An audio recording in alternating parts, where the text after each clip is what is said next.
Hello friends, आज है जुलाई महीने का 9 तारीख और मानसून शुरू हो चुका है। आप अपने गुड़हल के पौधे को कैसे ट्रीटमेंट कर सकते हैं? आपका पौधा अगर बीमार है, कमज़ोर है, सूखा पड़ा हुआ है और ऐसे बहुत दिनों से जैसे का वैसा ही पड़ा हुआ है, ना ही फ्लावरिंग है, ना ही ग्रोथ है, तो पौधे में कौन-कौन से ट्रीटमेंट करनी है वो मैं आगे बताऊँगी।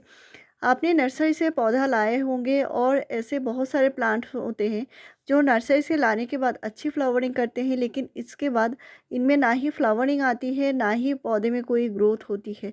और ये जो प्लांट है साल भर ऐसे ही पड़े हुए होते हैं। तो प्लांट को कौन कौन सी देखभाल करनी है, कौन कौन सी खाद डालनी है, तो ये सारा डिटेल्स बताने वाली हूँ। मेरे पौधे में आप देख सकते हैं साल भर फ्लावरिंग होती है और ये होते हैं हाइब्रिड गुड़हल। जो हाइब्रिड गुड़हल होते हैं वो देसी की तुलना में इसकी ट्रीटमेंट अलग होती है, इसकी जो रिक्वायरमेंट होती है वो अलग होती है। तो बरसात का मौसम है, इस मौसम में आप अपने मरते मुरझाते पौधे को भी ठीक कर सकते हैं और कौन-कौन सी ट्रीटमेंट करनी है आगे मैं बताऊँगी। सबसे पहले बरसात के टाइम आपको जो ध्यान देनी है वो है पौधे की जो जड़ें होती हैं वो ख़राब ना हो, इसके लिए इनकी जड़ों को मज़बूत बनाने के लिए ढेर सारे खाद के बारे में मैंने पहले से ही शेयर करके रखी हैं। अगर आपने वो वीडियोज़ नहीं देखे हैं तो ज़रूर से जाके देखिए। मैंने जून महीने के लास्ट में यानी 15 जून के बाद जितने सारे खाद बताए हैं उनमें मैंने पौधे की जो जड़ें हैं उनको ताकतवर बनाने के लिए, जड़ों की ग्रोथ के लिए बहुत सारे खाद के बारे में शेयर किया है। नेक्स्ट होती है बरसात में पौधे की मिट्टी अच्छी होनी ज़रूरी है, मिट्टी को पोरस बनानी है। अगर आपका पौधा बहुत दिनों से जैसे का वैसा ही पड़ा हुआ है और एक ही मिट्टी में लगा हुआ है, आपने कभी भी इसकी रिपोर्टिंग नहीं किया है, तो ये बहुत ही अच्छा टाइम होता है। और इसके अगर आप रिपोर्टिंग नहीं करते हैं तो पौधा कभी भी हेल्दी नहीं रहेगा। पौधा गुड़हल का पौधे अगर बहुत जल्दी से रूट बाउंड हो जाते हैं तो उस प्लांट को आपको रिपोर्टिंग करनी ज़रूरी है। और इस बरसात का टाइम बहुत ही अच्छा टाइम होता है, इस टाइम आप अपने पौधे की रिपोर्टिंग ज़रूर कीजिए अगर आपका पौधा पुराना है तो। और कभी-कभी क्या होता है पौधा 6 महीने बाद ही पौधा रूट बाउंड हो जाता है। तो ये आपको चेक करके देखनी है, यानी पॉट से आपको निकाल कर देखनी है। पौधे में अगर रूट बाउंड है तो प्लांट को आपको बड़े साइज़ के पॉट में लगाना होगा, क्योंकि ये हाइब्रिड गुड़हल होते हैं। हाइब्रिड गुड़हल को आपको नए-नए पौधे को रूट प्रूनिंग नहीं करनी है, यानी रूट की कटाई-छँटाई आपको नहीं करनी है और बरसात में तो बिल्कुल भी नहीं करनी है। तो ये मेरे छोटे से प्लांटर में लगे हुए पौधे हैं और बहुत ही अच्छे से फ्लावरिंग करते हैं, क्योंकि छोटे से प्लांटर में जो नया प्लांट होता है उसको मैं लगाती हूँ। लेकिन ये जो प्लांट है इसको फ्लावरिंग के लिए जो न्यूट्रिशन चाहिए वो मैं इसको ऑर्गेनिक खाद ही डालती हूँ। ये ऑर्गेनिक तरीके से ही अच्छे से अच्छा ग्रोथ भी करेगा और फ्लावरिंग भी करेगा। लेकिन इसकी मिट्टी सही होना ज़रूरी है। मिट्टी बहुत ज़्यादा पोरस है, भुरभुरी मिट्टी है। आपको बरसात में पौधे की मिट्टी बहुत ज़्यादा भुरभुरी बनाए रखनी है। अगर आपका पौधा हार्ड मिट्टी में लगा हुआ है तो इस तरह की मिट्टी ज़रूर से दीजिए। यहाँ पे मैंने 50% मिट्टी दिया है, साथ में मैंने 20% सैंड मिलाई है और 30% कंपोस्ट मिलाकर इस पौधे को लगाई है। गुड़हल की मिट्टी अगर आप इस तरह से लगाते हैं, तैयार करते हैं, तो प्लांट कभी भी बीमार नहीं पड़ेगा, प्लांट में पीले पत्ते नहीं आएँगे, प्लांट में जो कलियाँ गिरने की प्रॉब्लम है वो नहीं आएगी। तो एक बार प्लांट लगा देने के बाद आपने खाद दे दिए हैं, लेकिन इस प्लांट को पॉट में बहुत ज़्यादा दिनों तक जो एक खाद है वो नहीं रहता, वो जड़ें इसको सोख लेती हैं और कुछ खाद है जो वेस्ट हो जाती है। तो आपको बार बार प्लांट पे खाद डालने की ज़रूरत है, तभी जाके आपके पौधे इस तरह हेल्दी ग्रोथ भी करेंगे और फ्लावरिंग भी करेंगे। तो आपको नर्सरी से लाने के बाद अगर आपने पौधा लगा दिया है तो कम से कम आपको 10 दिन के गैप में पौधे में कोई भी लिक्विड खाद आपको ज़रूर से देना होगा, तभी जाके आपके पौधे अच्छे से अच्छा ग्रोथ भी करेंगे और फ्लावरिंग भी करेंगे। और साथ में आपको जो देनी है वो है नाइट्रोजन खाद। अगर आप नाइट्रोजन खाद पौधे में नहीं डालेंगे तो पौधे में जो नए पत्ते हैं, नया ग्रोथ है वो नहीं आएगा। नाइट्रोजन खाद से ही पौधे की ग्रोथ होती है और इसके लिए पौधे की नई ग्रोथ लाने के लिए आपको नाइट्रोजन खाद ज़रूर देना होगा। तो महीने में अगर आप महीने में 2 बार नहीं दे सकते, आपका प्लांट बड़ा हो चुका है तो आप महीने में 1 बार दीजिए। लेकिन जब प्लांट छोटा होता है तो प्लांट को महीने में 2 बार थोड़ा-थोड़ा करके कंपोस्ट देना होता है। एक साथ बहुत ज़्यादा कंपोस्ट डालेंगे तो पौधे की जड़ें जो हैं वो जल जाएँगी, क्योंकि ये जो कंपोस्ट होती है अक्सर ये डिकम्पोज़ अच्छे से नहीं हुआ होता। और मैं अपने एक्सपीरियंस से आपसे शेयर कर रही हूँ, मुझे पता है और मैंने कई बार इस तरह के खाद डालने से मेरे पौधे की जो जड़ें हैं वो भी जल चुकी हैं। तो मैं इनको फिर से प्लांट जब मुरझाने लगता है तो मैंने निकाल कर देखा है, ये कंपोस्ट की वजह से इसके जो जड़ें हैं ये सारे जल जाते हैं। तो इसके लिए आपको कंपोस्ट एक साथ बहुत ज़्यादा नहीं देना है, थोड़ा-थोड़ा करके ही देना है।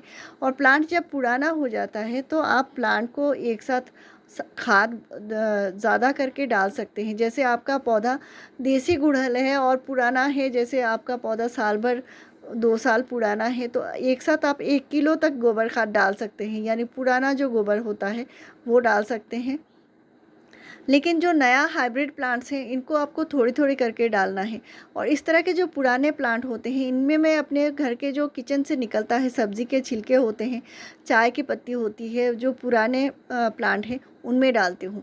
तो आपका पौधा इस तरह अगर सूखा पड़ा हुआ है, इसके पत्ते छोटे हो चुके हैं, पौधे में ना ही कोई ग्रोथ है, तो इस तरह के ट्रीटमेंट आप कर सकते हैं।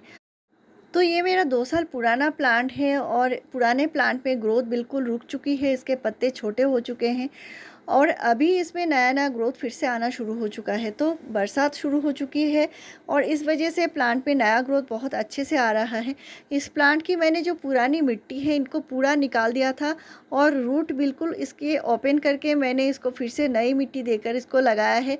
ये मैंने लगाया है कम से कम 20-22 दिन हो चुका है और इसमें आप देख सकते हैं बहुत अच्छे से नए फुटाव आ रहे हैं। लेकिन जो नए फुटाव होते हैं अगर बहुत ही छोटे-छोटे पत्ते हैं और बहुत सारे एक जगह पे झुंड बनाकर जहाँ पे नया फुटाव आता है, उनको आपको थोड़ा-थोड़ा तोड़ देना होता है। यानी एक साथ एक जगह पे अगर बहुत सारे नए ग्रोथ हैं तो कुछ ग्रोथ आपको थोड़ा-सा कम कर देनी होती है। जो हर एक ग्रोथ जो है वो बहुत अच्छे से फैलता नहीं है। इसके लिए आपको कम कर देनी है और जो बड़े साइज़ के पत्ते आ रहे हैं, ठीक-ठाक ग्रोथ हो रहा है, उनको रहने देना है। साथ में मैं इसके जो पॉट है इसको क्लीन कर रही हूँ, क्लीन करना बहुत ज़रूरी है।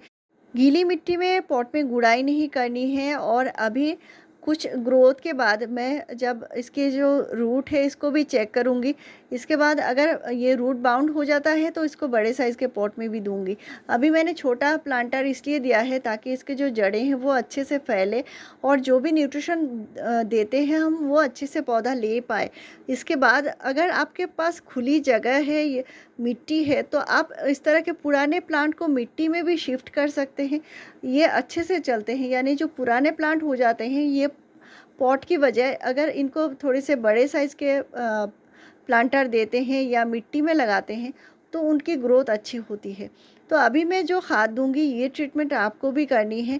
यहाँ पे मैंने लिया है एप्सम सॉल्ट और एप्सम सॉल्ट मैंने 1 टीस्पून लिया है। साथ में मैंने माइक्रोन्यूट्रिएंट्स लिया है 2 टीस्पून और मैंने पोटाश लिया है 1 टीस्पून। तो इस तरह के जो पुराने प्लांट होते हैं ये जैसे हॉस्पिटल बेड में पड़े हुए हों ऐसे प्लांट हैं, तो उनको ट्रीटमेंट अलग से करनी पड़ती है। और मैंने एप्सम सॉल्ट दिया है, साथ में माइक्रोन्यूट्रिएंट्स दिया है और पोटाश भी दिया है। तो इसके लिए मैंने ये जो खाद है ये बनाई है, इसको आपको कम से कम महीने में 2 बार देना होगा। और जब प्लांट थोड़ा-सा ठीक-ठाक ग्रोथ हो जाए इसके बाद आप घरेलू खाद दे सकते हैं। अभी प्लांट बीमार है तो उसको उसी कंडीशन में उसकी ट्रीटमेंट करनी है। तो इसको देने के बाद कम से कम महीने में 2 बार आपको डीएपी देना होगा। डीएपी जैसे डाई अमोनियम फॉस्फेट है, इसके 4 से 5 दाने आपको महीने में 2 बार देना होगा, ताकि पौधे की जो जड़ें हैं वो भी अच्छे से ग्रोथ कर पाएँ और साथ ही साथ पौधे को अच्छे से अच्छा नाइट्रोजन मिले। डीएपी में नाइट्रोजन और फास्फोरस होता है, तो अगर गोबर खाद से भी पौधे में ग्रोथ नहीं आ रहा है तो आपको डीएपी का ट्रीटमेंट देना होगा। और आपके पौधे के जो पत्ते हैं वो भी इस तरह मुड़े सिकुड़े आ रहे हैं तो आपको भी ये ट्रीटमेंट करनी है। पौधे की जो मिट्टी है इसको पूरा हटा दीजिए और इसके बाद फिर से प्लांट को रिपोर्टिंग कीजिए और ये ट्रीटमेंट कीजिए। साथ में आपको और एक काम करना होगा जो आपको महीने में सिर्फ एक ही बार करना है, इससे ज़्यादा नहीं करना है। लेकिन आपके जितने सारे बीमार प्लांट हैं उसी में करना है। जैसे पौधे के पत्ते मुड़े सिकुड़े आ रहे हैं या पौधे की ग्रोथ बिल्कुल रुक चुकी है, पौधे में ना ही कोई नया फुटाव है और इस पौधे में बिल्कुल भी कलियां नहीं बन रही है, कोई भी खाद डालने के बाद इसका कोई असर नहीं दिख रहा है, पौधे के पत्ते छोटे हो चुके हैं, तो ये ट्रीटमेंट आपको महीने में एक बार करनी है। और ये होता है, ये मिट्टी की जो पीएच है उसको बैलेंस करके रखता है। जैसे गुड़हल है, गुलाब है, इस तरह के पौधे को थोड़ी सी एसिडिक मिट्टी चाहिए और ये मिट्टी को एसिडिक बनाए रखती है। तो ये है एलम यानी फिटकरी और इसका सिर्फ छोटा सा टुकड़ा लेना है, जैसे 1 पिंच लेना है। और इस तरह के मैंने यहाँ पे 1 ग्लास पानी लिया है, यानी 200 ml पानी लिया है और ये छोटे से टुकड़े को इस पानी में डाल देना है। तो इसको डालने से ये अच्छे से घोल जाएगा, तो घोलने के लिए थोड़ा-सा टाइम चाहिए। अगर आपके पास पाउडर है तो आप इसको पाउडर में भी इस्तेमाल कर सकते हैं। 1 पिंच देना है और कम से कम आपको 200 ml पानी को हाफ़ लीटर पानी में अच्छे से घोल के पूरे प्लांट की मिट्टी में डालना है, लेकिन बहुत ज़्यादा नहीं डालना है। आपको शाम के टाइम डालना ही है, दोपहर की तेज़ गर्मी में नहीं देना है। और ऐसे ही इन्फॉर्मेटिव वीडियोज़ के लिए मेरे चैनल को ज़रूर सब्सक्राइब कीजिए। Thank you.